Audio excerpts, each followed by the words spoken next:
ընդհանուր առմամբ պետք է արձանագրենք, որ այո, գնումներ, պետական պարտք, փոխառնչվող խնդիրներ են եւ այո, այստեղ չես կարող առանց մեկի մյուսի արդյունավետությունը գնահատես։ Ի վերջո պարտքը վերցնում ենք, որ հանրային կարիքները հոգանք, առնվազն գոնե դա որպես նպատակ։ Պարոն Թունյան, որևէ մեկը հատուկ չի մանիպուլացնում։ Այս էլ այդ տեղը չի,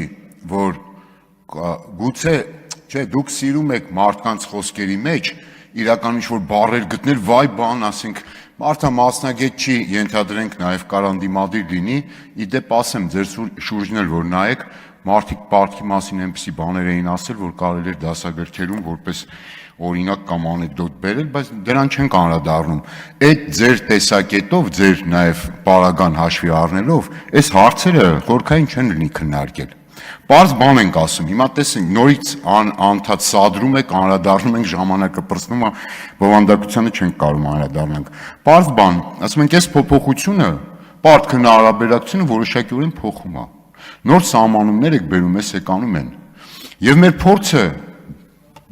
բացասական է այս իմաստով։ Ձեր այդ փոփոխությունները, այդ թվում գնումների մասին, ինչքան էլ փորձեք պաշտպանեք, ի վերջո անում եք նրա համար, որ փորձեք պատկերը փոխեք, իրավիճակը որոշակի փոխեք դրականորեն, որովհետև կառավարման ձախողումներ եք ունենում, վիճակագրությունը օբյեկտիվ վատանում է, հետո բերում եք օրենքով ստերից հանում դնում եք ընդեղից ընդեղ, սղսնում, անցկացնում, որ ինչ անեք, որ հանրությանը ցույց տաք, իբրև տեսեք ինչքան լավացավ։